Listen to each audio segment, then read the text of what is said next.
حمدا و مصلیا بسم الله الرحمن الرحیم و به نستعین. بیننده های نهایت گرامی برنامه پاسخ نور از تلویزیون نور، السلام علیکم و رحمت الله و برکاته. البته موضوع مورد بحث ما پیرامون مناسبت قرآن عظیم‌شان با رمضان المبارک اختصاص داده شده است. دوستان نهایت گرامی، پیرامون این مسائل شکل تفصیلوار بحث های مختلفی خواهد داشتیم. از این لحاظ دوستان نهایت گرامی، کدام مناسبتی که قرآن عظیم‌شان با ماه مبارک رمضان دارد، الله تبارک و تعالی در قرآن عظیم‌شان تذکر داده است که شهر رمضان الذی انزل فیه القرآن هدی للناس و بینات من الهدی والفرقان، یعنی ماه مبارک رمضان ماهی است که نازل شده است، فرود آمده است در آن ماه مبارک رمضان قرآن عظیم‌شان. بسیار بصراحت قرآن عظیم‌شان دلالت دارد که این قرآن در ماه مبارک رمضان نازل شده است و هدف از نزول قرآن عظیم‌شان فقط هدی للناس است، تا که این قرآن عظیم‌شانی که در ماه مبارک رمضان نازل شده برای همه مردم ها راهنمایی بکند در مسائل حرام و حلال، در مسائل طلاق و مباحات، در فرایض و واجبات، در نذور و کفارات، بالاخره در نظام بشری و در تحکیم عدالت و حقوق انسانیت، در تمام موضوعات چه از لحاظ حقوق دینی و شرعی و حقوق انسانی، یک انسان کدام حقوق را که داراست برخوردار است، تمام این حقوق را تا به حقوق همسایه‌داری، جامعه و حقوق تمام بشریت در این قرآن عظیم‌شان احکام آن بیان کرده شده است و این قرآن عظیم‌شان فقط در ماه مبارک رمضان نازل گردیده. یگانه هدف از نزول قرآن عظیم‌شان هدایت برای همه مردم و بسیار دلایل روشن و همچنان این قرآن عظیم‌شان به نام فرقان یاد کرده شده است و فرقان به این معنی است که در بین حق و باطل تفریق میکند و این قرآن عظیم‌شان در بین حق و باطل جدایی می آورد. به این خاطر این قرآن عظیم‌شان را فرقان گفته می شود. یک معنا دیگر که در لفظ خود آیه قرآن عظیم‌شان به نام فرقان گفته شده است و معنا و مفهوم از آن فرقان فقط یگانه خود قرآن عظیم‌شان است که کتابی است که در بین حق و باطل جدایی را می آورد.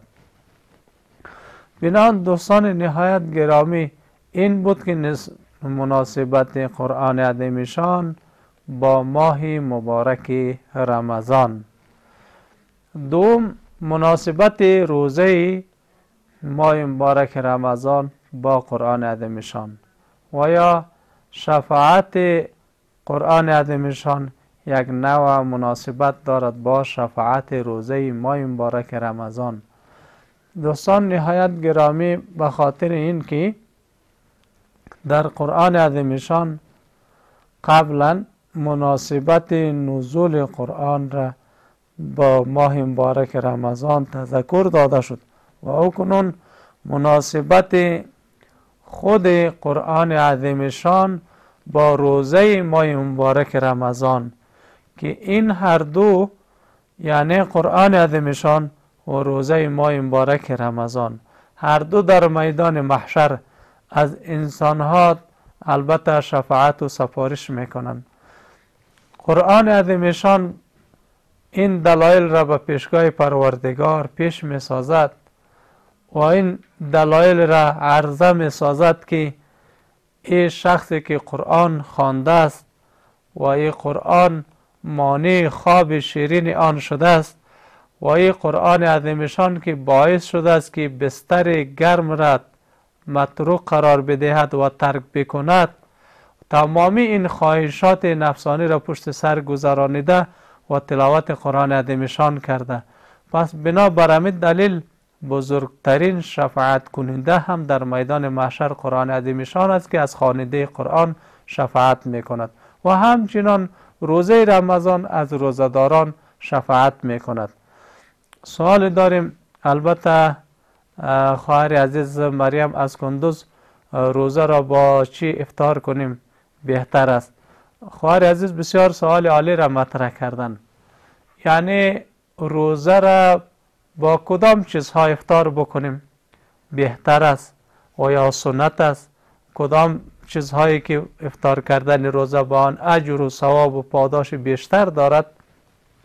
یگانه این که خواهر عزیز اگر کسی پیدا کرده بتوانه اولین چیزی که افطار کردن به آن بیشتر ثواب دارد شیر است. با شیر افطار کردن ثواب بیشتر و در کنار آن که از همچنان طریقه سنت است که اگر کسی بخواهد که افطار کردن شان به طریقه سنت رسول الله صلی الله علیه و سلم بوده باشد یا اینکه با خرما افطار بکند. این دو چیز گفته شد براتان، شیر، خرما.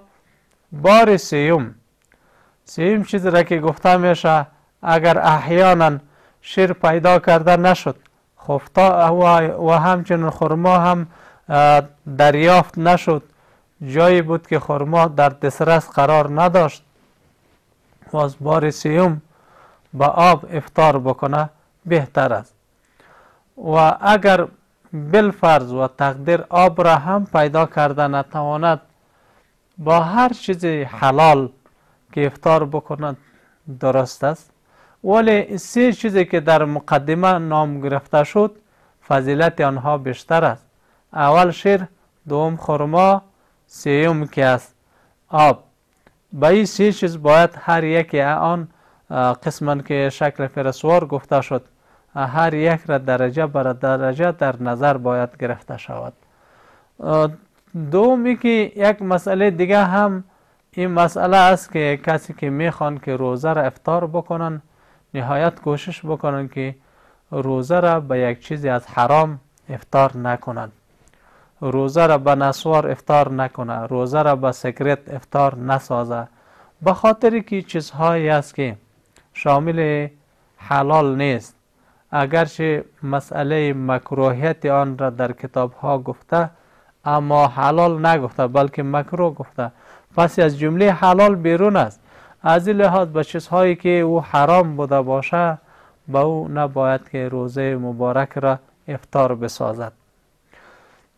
بنان دوستان نهایت گرامی، از این لحاظ گفته می توانیم که هر روزه‌دار قبل از افطار روزه کوشش نهایی بکند که هر دعای را و درخواست را که داشته باشه و او درخواستشان مسترد نمی گرده و هر دعای را قبل از افطار می کند. الله تبارک و تعالی از دعای بنده خود استقبال می کنه و دعا به نزد الله تبارک و تعالی بسیار محبوبیت داره، به خاطری که دعا در حالتی است که انسان گرسنه می باشه و یا انسان تشنه می باشه، به حضورشان طعام وجود داره و در همین اثنا از او طعام چیز استفاده کرده نمی توانه و از آب چیز نوشیده نمی توانه. به این خاطر الله تبارک و تعالی بر ملائکه خود می فرماید که شما می گفتید که انسان ها خلق کرده نشود و حالا ببینید که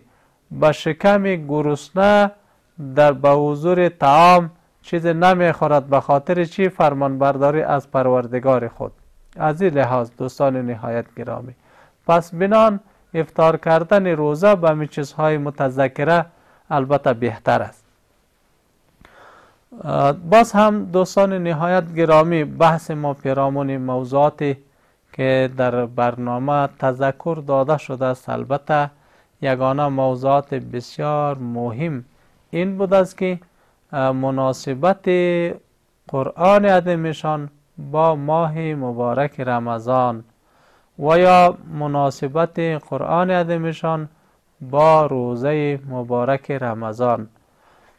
از هر دو لحاظ و قسما که قبلا هم تشریحات و تفصیل آن گفته شد که هم قرآن عظیم شان با ماه مبارک رمضان مناسبت دارد و هم روزه در شفاعت خود با شفاعت کردن قرآن عظیم شان و یا برعکس آن گفته شود شفاعت قرآن عظیم شان با شفاعت روزه با هم مناسبت دارد. پس از این لحاظ هم با هم مناسب تر هستند. و علاوه بر آن دوستان نهایت گرامی نباید که فراموش کنیم که نه اینکه قرآن عظیم شان تنها در ماه مبارک رمضان نازل گردیده بلکه دیگر کتاب‌های آسمانی تورات همچنان در ماه مبارک رمضان بر موسی علیه السلام نازل گردید. زبور همچنان یک کتاب آسمانی در ماه مبارک رمضان به حضرت داود علیه السلام نازل گردید. انجیل همچنان یک کتاب آسمانی در ماه مبارک رمضان بر حضرت عیسی علیه السلام نازل گردید. پس این 4 کتاب آسمانی که از خود زبور تا به تورات تا به انجیل تا به قرآن عظیم شان، این 4 کتاب بزرگ آسمانی همه بر پیامبران در ماه مبارک رمضان نازل گردیده. از این لحاظی که قرآن عظیم شان در ماه مبارک رمضان نازل گردید و در کدام شب هم که قرآن عظیم شان نازل گردیده که شب قدر است و هم شامل ماه مبارک رمضان است. از این لحاظ دوستان نهایت گرامی قرآن عظیم شان در کدام ماهی که نازل شد او ماه سردار ماها شد. قرآن عظیم شان در کدام شبی که نازل شد او شب سردار شبها شد. قرآن عظیم شان به کدام شخصی که نازل شد او سردار تمام انبیا شد. قرآن عظیم شان در کدام سرزمین و در کدام جایی که نازل شده است او حرمین شریفین شد. او سرزمین هم سردار تمام سرزمین ها شد. او سرزمینی که در او قرآن عظیم شان نازل شد و در او بر او شخصی که قرآن عظیم شان نازل شد، در کدام شبی که قرآن عظیم شان نازل شد، در کدام ماهی که قرآن عظیم شان نازل شد، تمام اینها سرداران روی زمین البته انتخاب کرده شدند. بنان دوستان عزیز نباید این فضیلت بزرگ را و این عظمت قرآن عظیم شان و فضیلت ماه مبارک رمضان را فراموش بسازیم. ماه مبارک رمضان را مانند دیگر ماها مقایسه نسازیم. قرآن عظیم شان را هم مانند دیگر کتاب های آسمانی با دیگران مقایسه نسازیم. بر شخصی که این قرآن عظیم شان نازل شد بر دیگر انبیا مقایسه نسازیم. با او سرزمینی که این قرآن عظیم شان نازل شده است که حرمین شریفین است با دیگر سرزمین مقایسه نسازیم. حتی یک مثال برتان یادآور میشیم. یک نمازی که در یکی از حرمین شریفین یعنی در مکه مکرمه در مسجد الحرام خوانده میشه، ثواب او یک نماز مسجد الحرام برابر یک لک نماز افغانستان و یا دیگر سرزمین جهان است. باز هم تماس داریم گل افروز است اخار آیا خواب دیدن روزه را باطل می کند؟ نه خواهر عزیز، خواب دیدن که از خارج از اختیار انسان است. اگر منظور احتلام باشه هم کدام مشکلی نداره، در روزه کدام نقصانی را وارد کرده نمیتوانه، به خاطر که احتلام کی است یا در اصطلاح مردم ما شیطان بازی دادن که میگوید، این به خاطر که احتلام خارج از کنترل است، کار قصدی نیست، به اختیار انسان نیست، به انتخاب انسان نیست.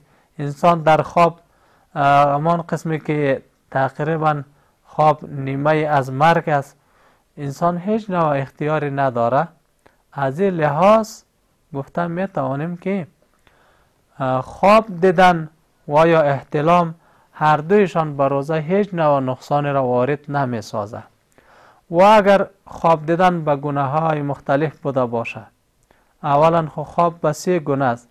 خواب رحمانی است که انسان انبیا و جنت و یا مکه مکرمه و زیارت پیامبر علیه السلام، انبیا علیهم السلام، ائمه مجتهدین، صحابه کرام، خلفای راشدین، تابعین و تبع تابعین، مفسرین و محدثین، اینها را خواب میبینن. سلام علیکم. و علیکم السلام و رحمت الله. بفرمایید. محترم خیلی جون. سلامت واسه فالما جان اشار سوال لري سوالونه دي کولای شي چې مطرح کړي. کاری څه زما دغه پوښتنه ده نه سړی غوښتل کېږي که نه. او لږ سره جګ خبرې کوه، خبرې دې ډېره ټیک ده، غږ دې سمه نه راځي. صحیح شو؟ لږ سره صحیح شو. باید که سړی چېرته غسل کېږي که نه، اسلامي کې سړی اودس وکړي، یعنې بیا ویده شي او سحر کې لمبا وکړي که نه، یعنې غسل وځي. سړی چې غسل وکړي یعنې اودس هېر شي، اودس وکړي که نه په اسلامي کې او غسل کړي، او په اول کې یعنې اودس وکړي بیا غسل وکړي. ښه. او نور سوال دی؟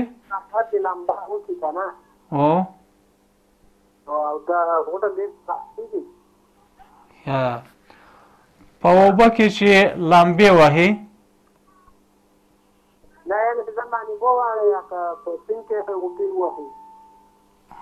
سمه ده. سوال دې مې واخیسته، انشاءالله جواب ویل کېږي. خدای دې په امان. برادر عزیز 2 سوال داشتن. یک سوالشان ای بود که قسما که اونا به زبان پشتو سوال کردن، ما هم به می خاطر به پشتو برشان جواب بگویم تا جواب سوال خود را درست بگیره. ورور استا سوال دا و چې کچیر سړی مخ له غسل نه اوداسه وکړي، او دا اوداسه خو کومه نقصان نه لري، بلکې دی سنت دی. د دې لپاره چې خپل پیغمبر صلی الله علیه وسلم هم کله چې غسل کوله مخکې له غسل نه اوداسه کوله. نو د دې لپاره موږ هم ویلی سو چې مخکې له غسل نه اوداسه کول دا سنت دی. کوم شی چې هغه سنت دی هغه روژې ته کوم نقصان نه کوي، او په همدغه اوداسه کې مونځ هم کولی سي. او بل سوال دی دا و چې یو سړی په اوبه کې لمبه وهي، دا خو په دا روژه کې چې احتیاط وکړي او ځان وساتي له کوم شی نه چې هغه روژې ته نقصان کوي. نو اوبه ته لمبه وهل خصوصا سینو ته دی کوم نقصان نه لري. نو فقط یوازې دومره وکړي چې په دا روژه کې یو په اوبه کې لمبه وهل نه، په دا روژه کې په دا استنجا کې هم یو څه ځان وساتي، او کله چې په داخله کې هم اوبه واچوي په هغه وخت کې هم باید چې یو څه ځان وساتي چې د اوبه تیر نشي. نو همدغسې په اوداسه کې، په غسل کې، په اوبه کې لمبه وهلو کې، په هر جای کې په روژه حالت کې یو څه ځان وساتي، مثلا احتیاط نه کار واخلي، نور د لمبه وهل او اوداسه کول او غسل کول هیچ روژه ته کوم نقصان نلری. سوال داریم قانع از بغلان خوردن آب دهن چندین مرتبه روزه را باطل می کند یا خیر؟ برادر عزیز، در مورد این سوال شما خدمت شما برس برسانم که خوردن آب دهن و یا خوردن لعاب دهن چندین مرتبه هم اگر باشه به روزه کدام نقصانی را وارد نمی کنه. روزه در لغت به معنای امساک است. امساک چی را گفته میشه؟ بند کردن دهان، که انسان باید از بیرون دهان به طرف باطن، همان قسمی که کتاب ها د فقها گفته که بطنن و یا او چیزی که در حکم باطن می شود به این معنا و مفهوم است که هر آن چیز را که بیرون از دهان انسان در باطن خود داخل می سازه اونمو روزه را میشکنانه. یک مسئله مجامعت که از هم این خو مسئله خوردن اگر نیستم به خاطر که یه هم یک نوع خواهشات انسان را برآورده می سازه، به این خاطر خودداری کردن از مجامعت کردن هم و روزه گرفتن از مجامعت هم بر بالای انسان لازم است. از این لحاظ دوست نهایت گرامی، خوردن لعاب دهن و یا آب دهن اگر یک بار و دو بار هر چند بار باشه کدام نقصان بر روزه وارد نمی کنه، چرا که از چیز بیرون از دهان نیست که انسان را به طرف همان قسم کتاب ها بطنن میگه به طرف بطن و یا به طرف باطن انسان داخل کرده شود. از این لحاظ چیز خارجی نیست. و ای که انسان آب را به دهن خود میکنه در وضو، از این کدام لذت انسان کدام بهره انسان گرفته نمیتونه. اما مسئله نسوار و مسئله سیگرت که وجود انسان از این تقویت میگیره. بله بفرمایید. سلام علیکم معلوم. و علیکم السلام و رحمت الله. بفرمایید چه سوال داشتید؟ درباره نماز تهجد یکم ذره معلومات بگیم بودم. تعداد رکعاتشان، وقت خواندنشان، یعنی طریقه خواندنشان، همین چیزایشان؟ بله آن بیادر. خب دیگه چه سوالی داشتین؟ یعنی سوال داشتیم تا خاطر نماز تهجد مگر میخواندم خودم که ماه رمضان باشه دیگه وقت خدا قبول کنه، مقصد درباره تو قدر معلومات صحیح نداشتم بیادر. تشکر. اینمی قسم مسائل دینی که معلومات ندارین نهایت کوشش کنین که همون معلومات را حاصل کنین. بعد از معلومات که باز تهجد بخوانی هم زیادتر لذت برده میتونین. و دوم دیگه باز یکانه در اسلام مسلمان میراثی، مسلمان تذکره‌ای نباشیم بلکه بدانیم هر مسائل را. تشکر از شما. خواهر عزیز در مورد نماز تهجد سوال کردن. نماز تهجد سنت موقت هست. شما میدانید که سنت دو گونه است، یکی سنت موقت است و دیگر سنت زواید. این نماز تهجد از جمله سنت های موقت به شمار می رود. دوم، نماز تهجد بر بالای خود پیامبر علیه السلام فرض بود. پیامبر علیه السلام همان گونه‌ای که نمازهای پنجگانه را ادا میکرد به همون گونه نماز تهجد را هم میخواند. در چندین جای قرآن عظیمشان از نمازهای تهجد نام برده شده است. و من اللیل فتهجد به نافلة لک.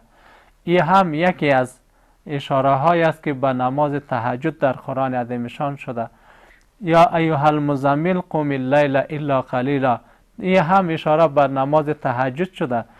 بنان چندین جای قرآن عظیمشان اشاره به نماز تهجد شده که به دیگر نمازهای نفلی به این اندازه در قرآن عظیمشان اشاره کرده نشده است. دلالت میکنه به فضیلت نماز تهجد. دوم، طریقه خواندن نماز تهجد این است که از 8 رکعت تا به 12 رکعت باید خوانده شود. اگر هیچ کس توانایی از این را پیدا نکرد، حداقل اگر 4 رکعت هم بخوانه خب میشه. ولی اصلا نماز تهجد که است کمش 8 رکعت است و بسیارش 12 رکعت است. کسایی که نماز تهجد میخوانه اگر دو رکعتی بخوانه و یک سلام بهتر است، به خاطر که نماز شب است و این نماز تهجد را در کتاب فقها هم میگه 2 رکعتی بخوانم. این را قیاس کرده به نماز تراویح. نماز تراویح هم که از 2 رکعتی خوانده میشه و نماز تهجد هم به خاطر مثل نماز تراویح که نماز شب است، این نماز تهجد هم 2 رکعتی باید خوانده شود، بهتر از فضیلت بیشتر داره. و دیگر این که نمازهای تهجد پر خوانده میشه به خاطر که نماز نفلی هست. تماس دیگری هم داریم انشالله، باز هم پیرامون این پاسخ خواهد صحبت کردیم. بله بفرمایید. سحر از کابل. بله بفرمایید. بله. سلام علیکم مولوی صاحب. و علیکم السلام و رحمت الله. خواهر عزیز خوب هستین؟ زنده و سلامت باشین. شکر مولوی صاحب. خوب هستین؟ صحتتان خوب است؟ تشکر. چه سوالی داشتین؟ مولوی صاحب یک سوال داشتم. مهربانی بفرمایید. گفتم مادرم در پاکاری کرده بود پیش از رمضان. خب چی کرده مادرتان گفتید؟ دندان خود پاکاری کرده بود پیش از رمضان. درست. حالا دکتر خواسته بود گفته بود در رمضان بیا که دندانو تا پر میتونیم. حالا اگر برو روزیش کنم نقص چیز خو نمیشه. این خب بسیار معلومدار است که در اثنای پاکاری دندانها حتما دندان خشک میشه، ببخشن دندان خون میشه و انسان پشت سر خوابیده باشه، خون طرف داخل وجود انسان سرایت میکنه. ما دیگر هم پیرامون جزئیات از این سوال شما جوابات خود داشتیم و بسیار معلومدار واضح است که روزه میشکنه. این بسیار معلومدار است که به روزهشان نقصان میکنه. خواهر عزیز، در مورد سوالی که شما هم شنیدید هیچ شک و شبهه نیست که در اثنای پاککاری دندانها و یا ترمیم دندانها و یا دیگر تداوی معالجه دندانها اکثر مریضا را اما دکترها که است به پشت سر میخوابانه و زمانی که دندانها معالجه میشه یا تداوی میشه پاککاری میشه حتما دندانها که از خون میشه و این خون طرف حلق انسان تمایل می داشته باشه بالاخره به طرف باطن انسان خون سرایت میکنه. این نمی چیزایی است که باعث شکستن روزه می شود. خویی که این مشکل چطور شوند، یک کسی که مریض است معالجه ازی چطور شود، میتونه که بعد از افطاری به مشفاخانه یا کلینیکی که خواستن مراجعه بکنه. بعد از افطاری هیچ کدام نقصانی نداره و یا ای که اگر میتونه که روزه مبارک رمضان سپرش و بعد از او باز مراجعه بکنه و اگر او قدر وقت بیشتر نداره بعد از افطاری فقط به دکتر مراجعه بکنه، هیچ کدام مشکل شرعی نداره. دوستان نهایت گرامی، یک برنامه کوتاه داریم، بعد از این برنامه انشاءالله برمیگردیم. بسم الله الرحمن الرحیم. باز هم سلام مجدد خدمت شما بیننده های نهایت گرامی. یک جزئی از جواب سوال یک خواهر که در مورد نماز تهجد سوال کرده بودن، فقط یک جزء جوابشان باقی مانده که این نماز تهجد در چی وقت خوانده شود. خواهر نهایت گرامی، نماز تهجد در نصف شب اگر خوانده شود فضیلت بیشتر دارد و در غیر آن اگر کسی توان از را پیدا نکرد که در نصف شب بخوانه و در قسمت هر یک از قسمت های شب، در هر یک از حصه های شب، ولی قبل از طلوع صبح صادق، قبل از طلوع فجر صادق بوده باشه. طلوع فجر صادق همان وقت را گفته میشه که فعلا مولای ماما و یا مؤذن ها که آذان میگه اینمی وقتی است، وقت طلوع صبح صادق است که بعد از او نماز تهجد هم درست نیست، بعد از او خوردن و نوشیدن در ماه مبارک رمضان جایز و درست نیست. قبل از او در هر وقت شب میتونه که نماز تهجد را از 8 رکعت تا 12 رکعت بخوانه. این بود که معلومات پیرامون وقت نماز تهجد. دوستان نهایت گرامی، پیرامون مناسبت قرآن عظیم شان با ماه مبارک رمضان در جای مختلف از احادیث پیامبر علیه السلام آمده که اقرأوا القرآن فإنه یأتی یوم القیامة شفیعا لاصحابه. شما میگه بسیار قرآن بخوانید که قرآن عظیم شان می آید در روز قیامت شفاعت کننده برای خواننده خود. کسی که قرآن می خواند در دنیا، خصوصا در ماه مبارک رمضان، اینمی قرآن خواندن ازید در میدان محشر به حضور پروردگار شفاعت همی خواننده قرآن عظیمشان را میکنه. پس دوستان نهایت گرامی، این قرآن عظیمشان یک کتاب بسیار آشنای است، یک دوست بسیار محبوبی است، یک دوست بسیار وفادار است که حتی در روزهای بد انسان، در اوقات دچار مشکلات انسان و در میدان محشر در او یک جا هم شفاعت خواننده قرآن را می کند. دوم، در حدیث شریف آمده که رب قاری یقرأ القرآن و القرآن یلعنه. حدیث قبلی خو ای بود که شما قرآن بخوانید و قرآن عظیمشان در روز قیامت به نزد شما شفاعت کننده می آید. و حدیث دومی به این معنا و مفهوم است که رب قاری یقرأ القرآن و القرآن یلعنه. بعض خوانندای قرآن است که قرآن میخوانه و قرآن به او لعنت میگه. دوستان نهایت گرامی، ناگفته نمانه که قرآن شفاعت هر انسان را نمیکنه. این قرآن که است، قرآن خواندن منافق را لعنت میگه و قرآن عظیمشان که از قرآن خواندن یک انسان بیعمل را و قرآن خواندنش لعنت میگه. قرآن عظیمشان قرآن خواندن یک انسان فاسق و فاجر و انسان بسیار گناهگاری که عمل نمیکنه با قرآن و قرآن میخونه، باز قرآن به او لعنت میگه. تماس داریم مسعوده از تخار. بله بفرمایید خارج. زنده و سلامت باش. دخترای جوان که مریض میشوند، مریضی موار میشوند، بله. بعد از اینکه مریضی موارشون در مریضی موارشون میتونن که روزه بگیرن یا نه که روزهشون بخورن.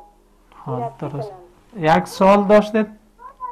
نه، یک سوال دیگه هم دارم که دخترها بعد از اینکه روزهشون آرام میشن که نشی میکنن، بعد از این میتونن بگیرن. یک کس بر ما گفته که بعد از اینکه دخترها رمضان خلاص شد روزه گرفتن نمیتونن. این گپ راست است یعنی که میگن تا ازدواج نکنن روزه گرفتن نمیتونن؟ این گپ راست است یا خیر؟ همین سوال دومتان را درست گرفته نتانستم. دوم سوالتان را که یعنی راجع به قضای روزه بود.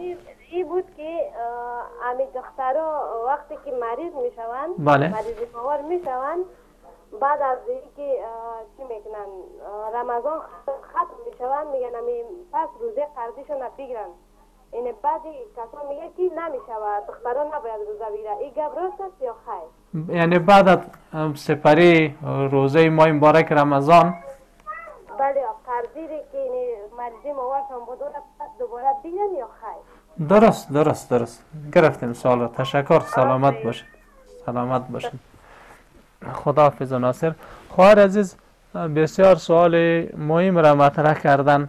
یک سوالشان بود که در مورد تکلیف ماهوار در ماه مبارک رمضان، اگر هر خواهر که در ماه مبارک رمضان دچار تکلیف ماهوار میشه، روزه گرفتن برشان روا نیست و نماز خواندن برشان روا نیست، تلاوت قرآن عظیمشان هم برایشان روا نیست.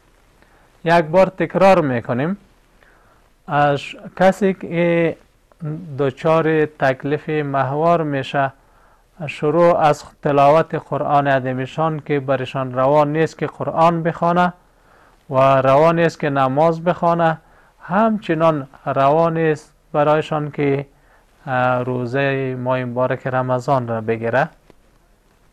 این چیزها در مجموع بر بالای یک انسانی که دچار تکلیف ماهوار است حرام است. از تلاوت قرآن عظیمشان تا به نماز، روزه، در مجموع کل اینها حرام میشه. و یک سوال بسیار خوبی را در آخر که مطرح کردن، آیا قضایی آن لازم میشه یا آیا نمیشه؟ اگر لازم میشه چی وقت قضایی بیاوره؟ در مورد نمازهایشان بگیم هیچ نوع قضایی لازم نمیشه، به خاطر که برای 10 روز که کسی نماز قضا میکنه 50 نماز میشه. و علیکم السلام. بفرمایید برادر عزیز، خوش آمدین.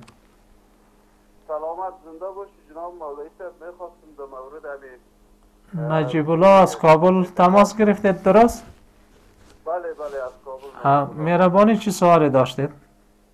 در مورد فضیلت اعتکاف، شرایط اعتکاف و مدت اعتکاف که از کدام روز تا کدام روز و بهترین روزایی که ایام اعتکاف که چند روز است همیشه میخواستم پرسان بکنم یک روز، 2 روز، 3 روز، 4 روز، 1 هفته کدامش بهتر است؟ بله بله بله. در مورد فضیلت، شرایط و مدت اعتکاف. در مورد یکی فضیلتشان گفتین، فضیلت دیگه شرایط. بله. یک چیز دیگه هم گفتین چی؟ ایام، مدت اعتکاف.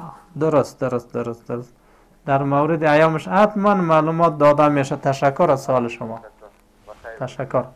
خداحافظ ناصر.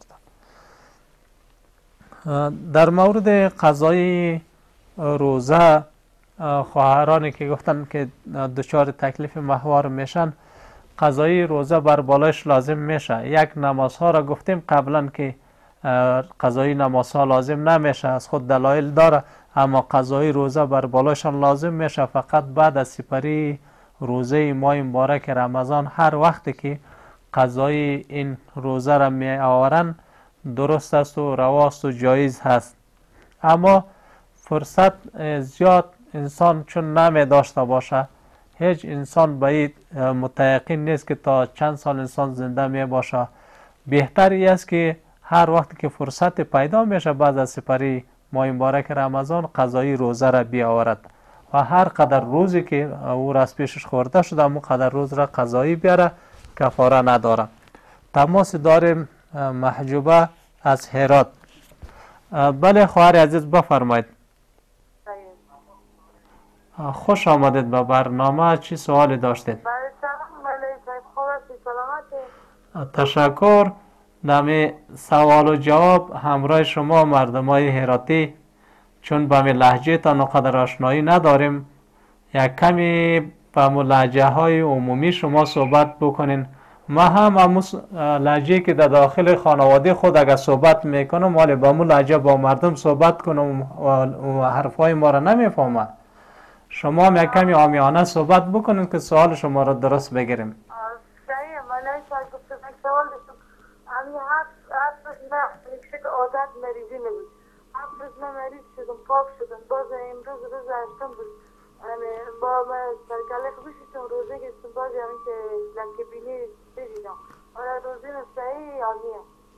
هیچ سوال شما را درست گرفته نتانستم. گفتم همین 7 روز مریضی ماوار از ما همیشه میرم بود. خب 7 روز؟ بله من پاک شدم. بالا امروز سرکله خوبی شدم، روزه گرفتم. ما پاک مریض شدم دوباره. آیا اون روزه من صحیح یا نیه؟ همین 7 روز را در چی وقت روزه گرفتید؟ یعنی امروز پاک شدم. من 6 روز 8 روز دیگه 7 روز دیگه روزه گرفتم. خب درست. حال سوال شما را درست گرفتم و مطلب سوال شما را درست فهمیدیم. انشالله حتما جواب گفته میشه. تشکر. سلامت باشین. تشکر. سلامت باشین. قبل از این سوال یک برادر به نام نجیب الله که از کابل تماس گرفته بودن، بسیار سوالات مهم را به او اشاره کردن. یکی از جمله اعتکاف را نام بردن و دیگر این که از فضیلت اعتکاف سوال کردن و شرایط اعتکاف سوال کردن و همچنان در مورد ایام اعتکاف سوال کردن. برادر نهایت گرامی، در مورد احکام اعتکاف اینقدر برتان خلاصه‌شان را گفته می توانیم که اعتکاف که از 3 حالت از خود می داشته باشد. در یک حالت خو در 10 اخیر ماه مبارک رمضان اعتکاف که از سنت است و حالت دیگری که انسان اعتکاف را بر بالای خود نظر می‌گردانه و او اعتکاف که از واجب هست. چند لحظاتی که انسان وارد مسجد میشه تا برآمدن و او اعتکاف شامل مستحب میشه. بله برادر عزیز بفرمایید. حافظ الله از غر. بله زنده و سلامت باشین برادر عزیز. صدایتان خیلی زیاد پخش است، یک کمک بلندتر صحبت کنین. مولای محترم، از ما سوال ما اینجا بود که امی دیدن فیلم مثل حضرت یوسف و حضرت عمر رضی الله عنه جواز داره یا که نداره؟ چی حضرت عمر رضی الله عنه را گفتید؟ فیلمی که جور کردن فیلمای مثل حضرت یوسف و حضرت عمر رضی الله عنه مشروع است یا غیر مشروع است؟ حالا سوال شما را درست گرفته نتانستیم. با معذرت کمک بلندتر صحبت بکنید، صدایتان پخش است. بله.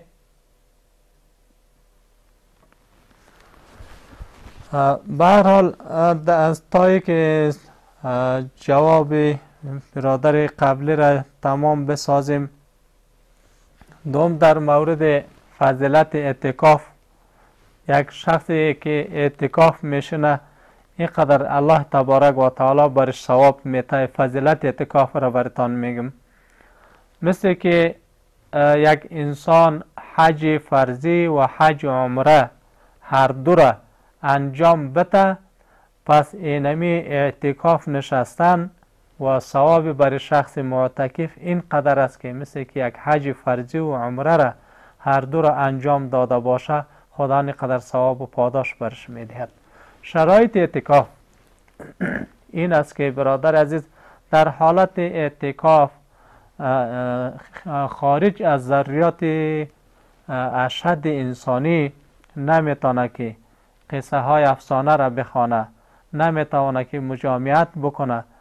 شرایط اعتکاف این است که بدون ضرورت شرعی از مسجد بیرون شده نمیتونه و به جای بدون ضرورت شرعی رفته نمیتونه و همچنان اضافه ضرورت شرعی خواب شده نمیتونه و از معاملات دنیایی بیشترشان خودداری کرده شد، ولی یگانه آن چیزی که اشد ضرورت باشه در داخل مسجد خرید و فروش کرده میتونه.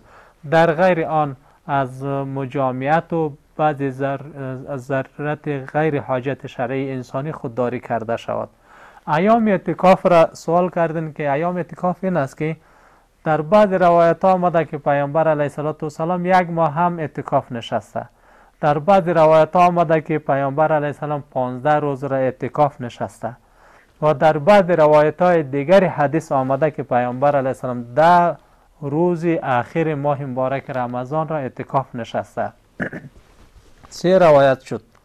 بنان دوست نهایت گرامی، اگر پیرامون جزئیات مختلف ایام اعتکاف صحبت بکنیم وقت بیشتر را در بر میگیره، اما اگر خلاصه بسازیم، همین 10 روز آخر ماه مبارک رمضان اعتکاف نشستن آن که از سنت است، به خاطر که زیادتر احتمال وجود دارد که شب قدر هم در 10 آخر از ماه مبارک رمضان بوده باشد. سوال دیگر البته که برادر عزیز هم یک سوال را مطرح کرده بود، این است که سوالش این بود که دیدن فیلم حضرت یوسف و حضرت عمر جواز دارد یا خیر. برادر حافظ الله از غور این سوال را کرده بوده که دیدن فیلم حضرت یوسف و دیدن فیلم حضرت عمر آیا در ماه مبارک رمضان جایز است و یا خیر. برادر عزیز، همون کسی که فیلم حضرت یوسف علیه السلام میبینه چرا سوره یوسف علیه السلام در قرآن عظیمشان نمیخوانه، تلاوت نمیکنه، ترجمه سوره یوسف علیه السلام را بخوانه، و او کسی که داستان حضرت عمر رضی الله عنه را به فیلم میبینه بهتر است که به کتاب های سیرت مراجعه بکنه و یا یکی از دیدگاه قرآن عظیمشان در مورد خلفای راشدین و یا دیدگاه احادیث پیامبر علیه السلام در مورد خلفای راشدین معلومات بیشتر را کسب بکنه، تا ای که از طریق دین و اسلام و قرآن و حدیث و سنت و سیرت بتوانیم که حضرت عمر رضی الله عنه را بشناسیم که چه قسم شخصیت بود، با پیامبر علیه السلام حضرت عمر صاحب چی قرابت داشت و یک زوجه پیامبر علیه السلام حفصه و حضرت عمر رضی الله عنه چی میشد، و یا ای که چگونه پیامبر علیه السلام در یک حدیث فرموده که اگر بعد از ما پیامبر کس فرستاده میشد حضرت عمر رضی الله عنه عمر البته پیامبر میشد، و همچنان درباره سایر سیرت‌های حضرت عمر رضی الله عنه معلومات از طریق کتاب‌های سیرت این بهتر است. این که شما ببینید که در این فیلم ها زنای است تصویرشان دیده میشه نامحرم است. نظر کردن به طرف صورت او زنها در فیلم یوسف علیه السلام و فیلم حضرت عمر رضی الله عنه جایز نیست. به این خاطر که زنها که از کدام محرمیت شرعی برای کسایی که فیلمشان را میبینه، تصویرشان را میبینه، صورتشان را میبینه، هیچ نوع محرمیت نداره. بهتر این است که خودداری کرده شود و او کسایی را که به نام حضرت یوسف علیه السلام هم میگه، شما میدانید که او خود یوسف علیه السلام نیست، یک ایرانی است و یک ایرانی را یوسف علیه السلام گفتن کی درست است؟ یک شخصی که او یوسف علیه السلام نباشه او را یوسف بگوی خود دروغ است.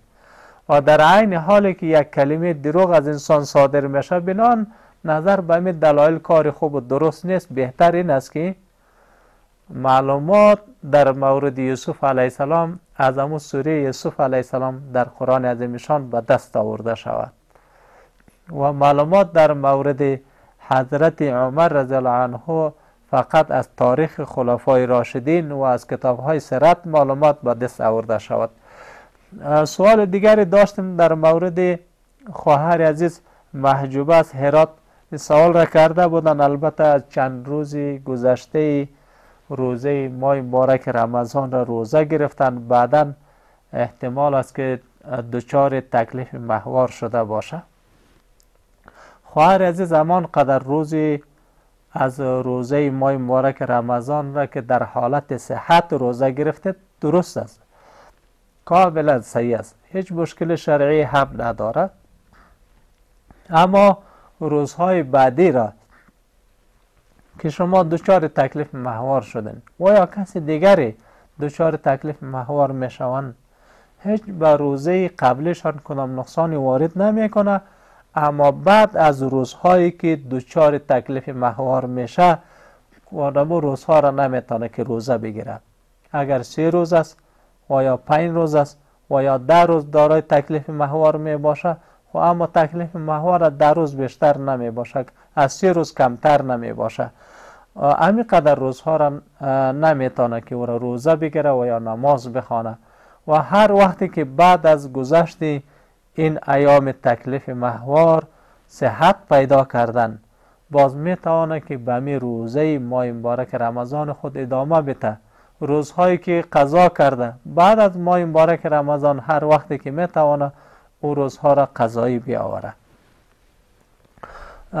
دیگر این که دوستان نهایت گرامی، در حدیث پیامبر صلی الله علیه و سلم که گفته شده که شهر اوله رحمت و اوسطه مغفرت و آخره عتق من النار و یا در بعض الفاظان نیران آمده.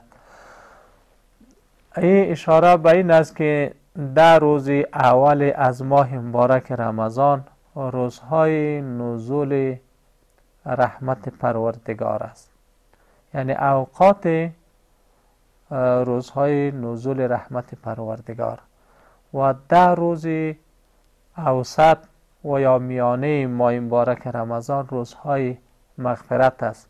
انسانهای روزدار و یا میشه که انسانهایی که دچار تکلیف ماهوار است نسبت عذر شرعی، اونها روزه گرفتن نتوانستن.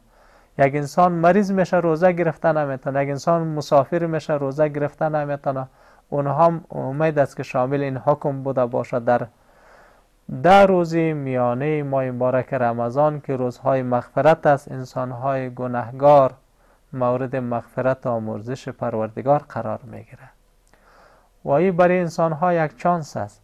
و 10 روز آخر ماه مبارک رمضان روزهایی است که انسانهای گناهگار از آتش دوزخ آزادی و نجات پیدا میکنند.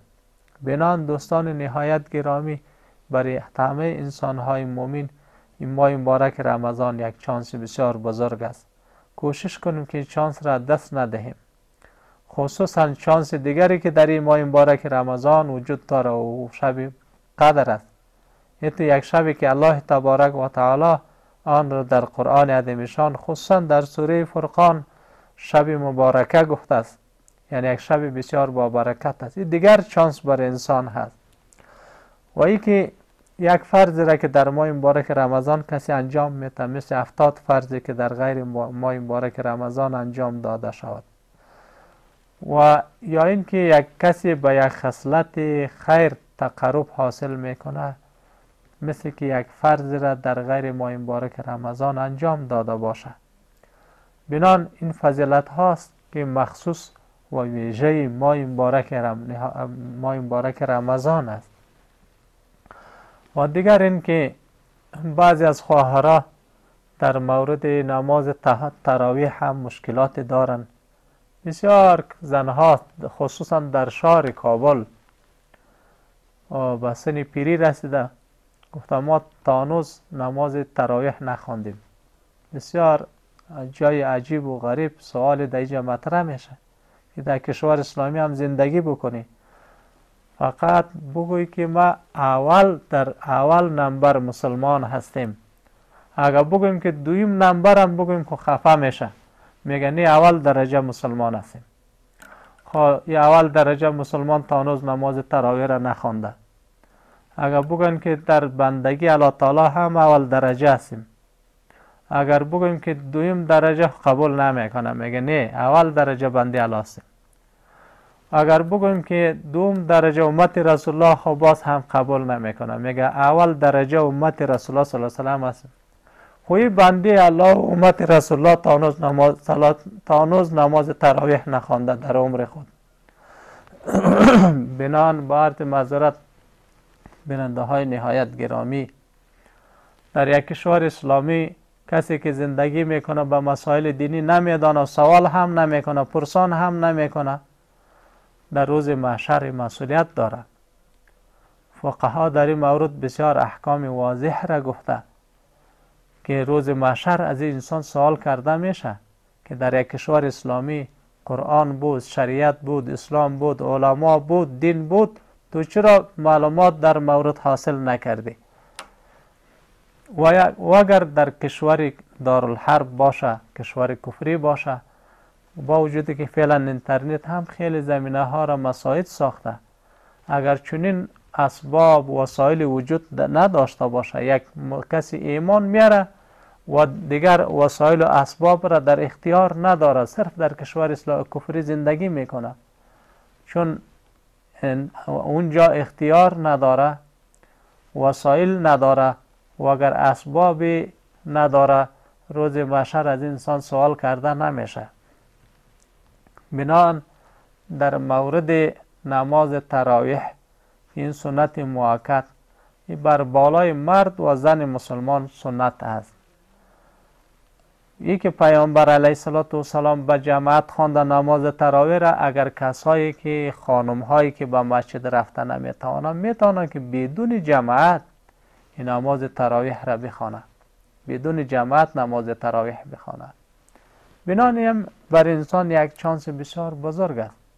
خیلی گپا را ما و شما میفهمیم، نماز تراویح را چگونه نمیفهمیم و این بر انسان یک سوال برانگیز هست. شما باور بکنین که یک دوره ما در زندان پل چرخی زندانی بودیم. در او وقت و زمان فقط ما برای کسی میگفتیم که شما کار دنیایی را برای ما یاد بتین، ما کار دین را برایتان یاد میتیم. البته یگانه مسائل دینی چه برای شما بیننده های نهایت گرامی فعلا محترم میکنیم و یا برای دیگر بیننده هایی که از طریق تلویزیون صدای مرا میشنوه، برای از اونا کدام راهنمایی را که من میکنم ای است که دوستای نهایت گرامی، و این کسی که همراه ما بود آنقدر به کارهای دنیایی مهارت داشت، 10 قدر ما کارهای دنیایی را میدانست و در مسائل دینی معلومات کمی داشت. فقط من میگفتم در کار دین ما استاد، در کار دنیایی شما استاد ما، حال هم در کار دنیایی شما حیثیت استاد ما را دارین، در کار دنیایی از ما کرده شما بهتر میدانین، ولی کوشش نهایی داشته باشیم که در مسائل دینی هم معلومات را پیدا بکنیم. تشکر میکنیم از هر یکی شما بیننده های نهایت گرامی که تا این لحظات با ما همراهی کردید و از اینکه برنامه ما در همین جا به پایان میرسد ناگزیر از خدمت شما مرخص میشیم و شما را با خدای لایزال می سپاریم. السلام علیکم و رحمت الله و برکاته.